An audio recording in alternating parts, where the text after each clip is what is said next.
Haleluya. Amen. Paulo akachukua hatua gani?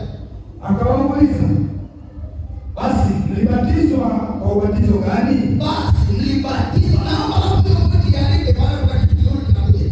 Basi mlibatizwa kwa ubatizo gani? Maana ubatizo nao unaashiria kwamba wewe ni wa nani. Naomba usikilize andika hilo. Ubatizo huu wa maji unaashiria kwamba ubatizo maana yake batinizi kuzamishwa. Mlibatizwa ubatizo gani? Walijibu wakasemaje? Wakasema kwa ubatizo wa Yohana. Sikiliza. Kwa ubatizo wa nani? Wa Yohana. Yohana alikuwa anahubiri kule Kitani akisema tubuni mkabatizwe mpate ondoleo la dhambi. Tubuni mkabatizwe. Na Yohana akabatiza vitu vingi katubu, lakini toba isiyokuwa na Roho Mtakatifu haikuwasaidia sana. Yohana ile sura Mathayo sura ya 3 akabatiza sana wananjia. Maana lile neno la Yohana kwa sababu ya kula nzige. Sasa hivi tunakula machisi na makubwa ya kizungu, akili hazipo mpaka viongozi wetu akili hamna.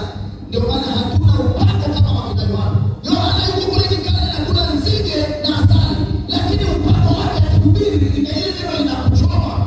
Unakuja mwenyewe unatubu. Lakini leo tunahubiri maana tumechakachuliwa vyakula na vitu vya kuharibu akili. Yohana akabatiza mpaka anachoka. Anasema enyi wana wa nyoka. Ni nani aliyowaambia? Huko anawahubiria watubu, lakini anawatoa anawaambia wana wa nyoka. Nani aliyowaambia kukimbia hukumu iliyoko mbele yenu? Maana ni vipi vinavyokana Yohana anabatiza mpaka anachoka. Leo naweza kuhubiri hata watu kuja wanacheka. Sio injili ya Yohana. Ilikuwa ya toba, na toba inaambatana na ubatizo. Maana wakati Roho Mtakatifu bado, Yesu ndiye pekee aliyebatizwa na Yohana. Roho alishuka kutoka mbinguni, akamtambulisha kwamba huyu ni mwanangu mpendwa, nipendezwaye naye, sikieni yeye. Ni ubatizo ule wa Yesu aliyobatizwa, lakini Yesu alibatizwa alivaa mwili, ule kama chokara. Wanasema tulibatizwa kwa ubatizo gani? Wa Yohana. Mwambie mzee tubatizwa kwa ubatizo gani baada ya kuamini?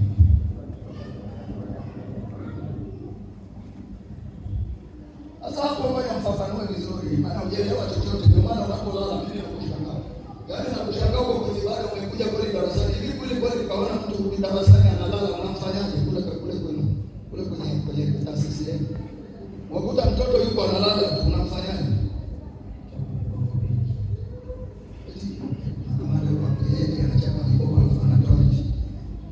Unatakiwa utengeneze ile kubaki pale.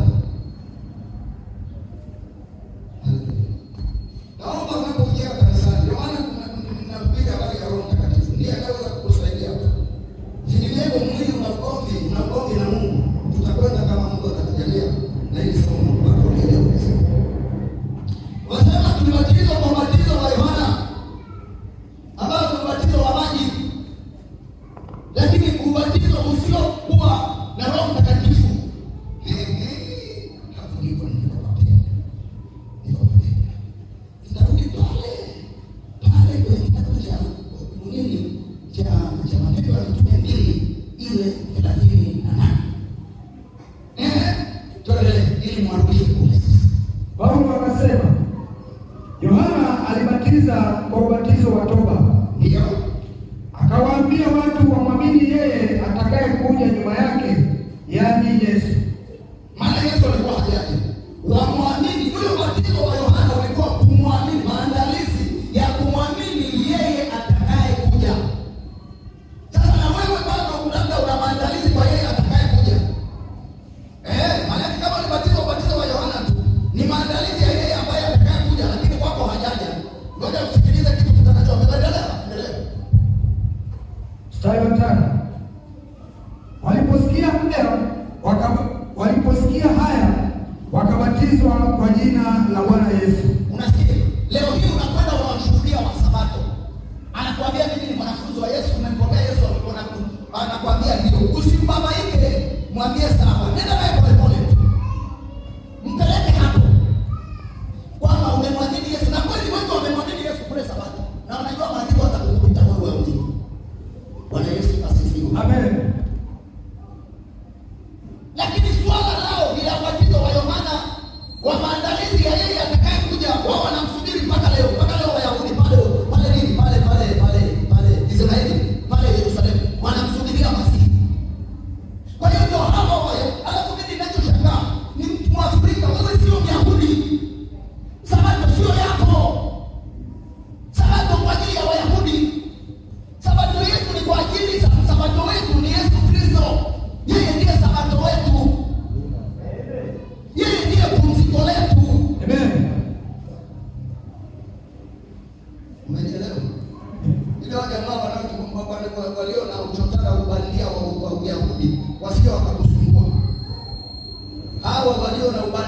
Wayahudi wa dini ya Sabato. Sisi hapana, sisi wa mataifa, sisi sio Wayahudi. Wayahudi wao dini yao ni Sabato. Ndio. Anaulizwa, ndio sawa, mlibatizwa kwa batizo wa Yohana. Sawa. Ule ulikuwa wa maandalizi ya kukuandaa ili umwamini yeye anayekuja. Endelea. Mstari wa 6. Ambapo alipokwisha kuweka mikono yake juu yao, Roho Mtakatifu akaja juu yao, wakaanza kunena kwa lugha na kutabiri. Basi wale watu walikuwa wana shauku ya Roho Mtakatifu, lakini hawakupata mtu anayewapeleka kueleza habari ya Roho Mtakatifu akawajengea shauku ndani mwao, ili unapoweka tu mikono Roho anakuja ndani mwao. Amen. Walikuwa wana shauku. Ngoja turudi sasa, turudi kule kwenye kitabu Mwanzo wa Kanisa, kwenye kitabu cha Matendo ya Mitume sura ya 2. Turudi kule kwenye 37. Na wewe unayefikiri umeokoka muda mrefu unatoa habari za Roho Mtakatifu unakwambia hujui, maana ule ufunuo kitabu cha Biblia kitaandikwa tena, bali kinakuja kila siku kwa ajili ya ufunuo. Usije ukafikiri mimi najua habari za Roho Mtakatifu hapana. Kuna mahali nilifundisha mtu mmoja akaniambia, hebu niandikie yale yote uliyofundisha. Nikamwambia mimi naandika kwenye moyo wangu. Sasa nikupa moyo wangu sitaweza kuishi. Nilikuwa nafundisha Pentecost.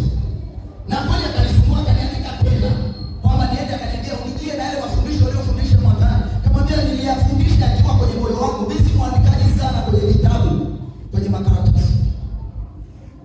Sema amen. Amen. Lakini Pentecost alikuwa ni kiongozi.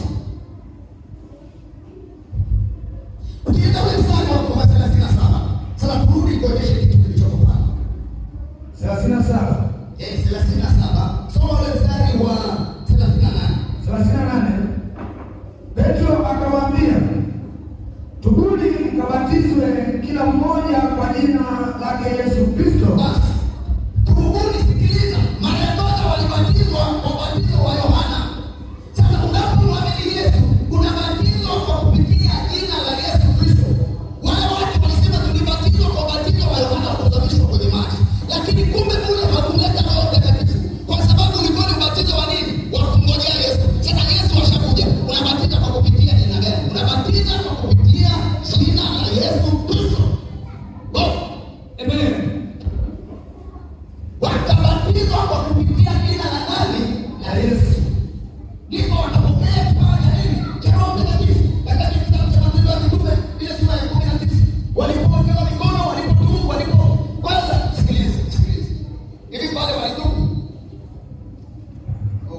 Naona mnasumbuliwa na kupeperusha lakini twende pamoja. Pale kwenye kitabu cha Matendo ya Mitume 19 walitubu wale wanafunzi. Walikwisha kutubu. Tofauti na hawa wanani wa Paulo, wa nini, wa Petro, katika kitabu kile cha nini? Matendo ya Mitume sura ya 2 mstari wa 38.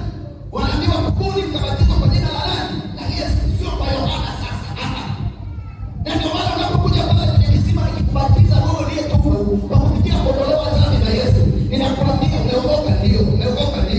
Nami kwa mamlaka niliyopewa na kwenda kukubatiza kwa jina la Baba na la Mwana na la nani? Na Roho Mtakatifu. Sema amen. Amen. Sema. Hata nikisema kuna kubatiza kwa jina la Yesu kinatosha. Wakati tumeelewa. Amen. Wakati tumeelewa. Amen. Hata ningesema na kubatiza kwa jina la Yesu inatosha. Lakini sasa unakuta kwamba watu wengi okay. Kule kwenye kitabu cha Matendo ya Mitume 19 sura ya 38.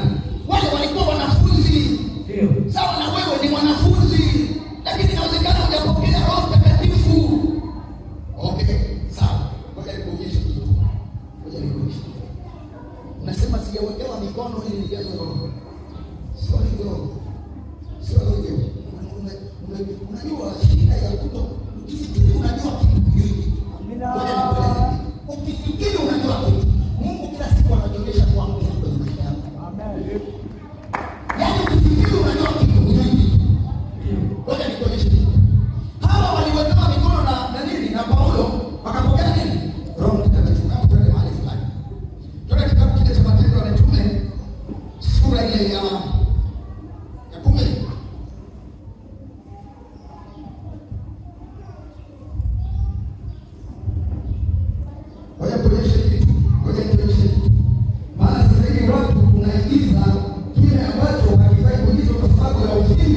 kwa kutokujua maandiko.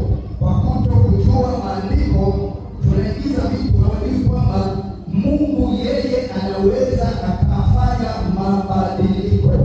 Soma kitabu cha Mathayo, Matendo 10. Soma kuanzia mstari wa 44. Sasa wale mabadiliko wewe usisimame kwenye andiko moja kama kuua. Nenda kwenye andiko mengi kama kweli wewe unataka kufundisha watu ambao ni kanisa. Nenda kwenye andiko lingine. Kwamba utakuta kile Paulo alichofanya, ndicho huyo naye alichofanya. Maana Roho Mtakatifu hutupa kwa kadri yeye apendavyo. Kila mmoja anapewa cha kwake kama Roho apendavyo. Sasa tuone. Paulo kule aliweka mikono juu yao. Wakapokea nini? Roho Mtakatifu. Twende hapo. Kitabu cha Matendo ya Mitume sura ya 10 kuanzia mstari wa 44. Petro alipokuwa akisema maneno hayo, Mtakatifu akawashikia wote waliosikia lile neno. Na wale waliotahiriwa walioamini wakashangaa, watu wote waliokuja pamoja na Petro, kwa sababu mataifa nao wamemwagiwa kipawa cha Roho Mtakatifu. Kwa maana waliwasikia wakisema kwa lugha na kumwadhimisha Mungu. Ndipo Petro akajibu, ni nani awezaye kuzuia maji hawa wasibatizwe, watu waliopokea Roho Mtakatifu vile vile kama sisi? Umeona pale Petro aliweka mikono yao? Hapana. Walikuwa na kiu, walikuwa na shauku. Yaani kama Petro alimaliza hotuba, hayamaliza hotuba yake. Yaani tayari Roho Mtakatifu, kwa sababu walikuwa na kiu, walikuwa na shauku. Roho Mtakatifu akawateki mahubiri ya nani? Ya Petro. Yaani kama anawaambia sasa sijui mtubu, sijui batizo, sijui nini. Roho Mtakatifu akaona ndani mwao kuna toba. Yesu makofi. Ndani mwao kuna toba. Hiyo toba ndio inasababisha Roho Mtakatifu aje kwako. Sema amina. Amen. Wale walikuwa wanaitwa mataifa.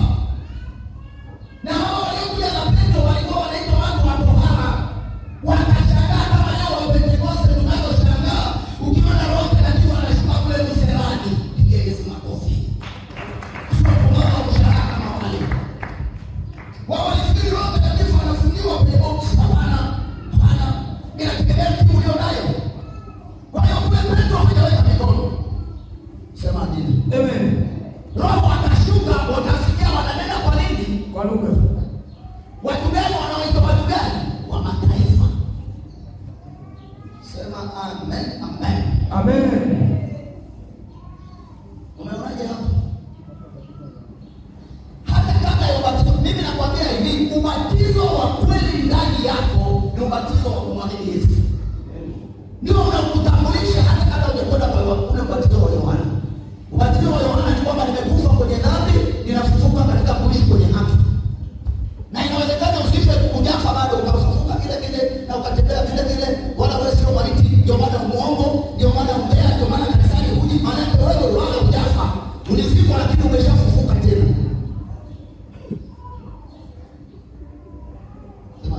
Amen. Yaani wewe tumezika lakini baadaye ukatoka wewe. Sasa hakuna kufa. Ndio maana muongo kidogo. Vivu kidogo. Maana maiti haifanyi chochote. Maiti inazikwa, inapelekwa sanda. Sasa wewe sanda kuna mambo mwenyewe. Yaani maiti inaomba sanda yenyewe. Maiti inapiga chafu ya. Inasema mchungaji nimevaa kwa sababu sijafa. Na Jamhuri ya Muungano wa Tanzania hawezi kama mtu kabla hajafa tunashikwa. Kwa hiyo tumezika watu ambao hawajafa, ambao hawana ile toba ya kweli. Sema amina. Ndio maana Roho Mtakatifu hayupo nao. Kwa nini? Kwa sababu toba yao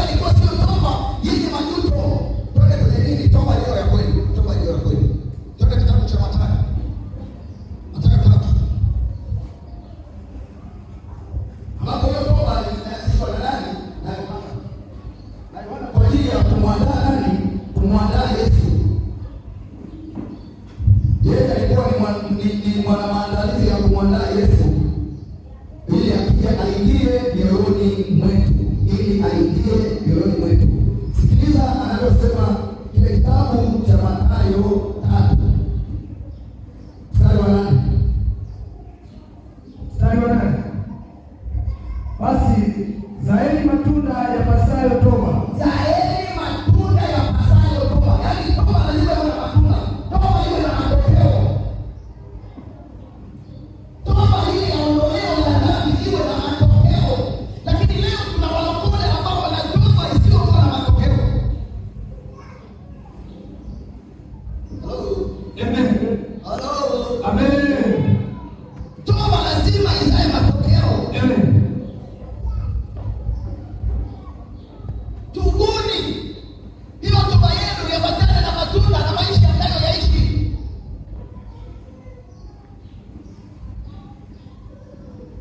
Haleluya. Amen. Usimwambie mtu umetubu, kama watubu miaka inaenda hata mtu mmoja hajamleta kwa Yesu. Hiyo ni toba gani inaweza matunda gani sasa? Maana toba lazima ionyeshe matokeo. Wanafunzi wa Paulo. Wanafunzi wa Paulo ambao walipokea ubatizo wa Yohana. Ikabidi Yohana Paulo aingilie kati ubatizo wa nini? Wa Yesu. Akawabatiza kwa jina la Yesu, akaweka mikono, Roho akaja.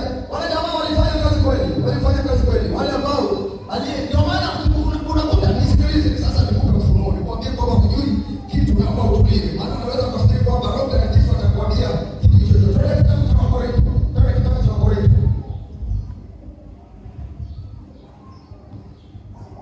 Sasa nikikuuliza naenda Wakorintho ngapi? Niambie kama unajua. Sina wewe una roho. Utasema nini? Tunaenda kwenye karama. Wala sio kwenye karama. Wewe sio kwa habari ya karama. Wewe ndio Wakorintho wa kwanza.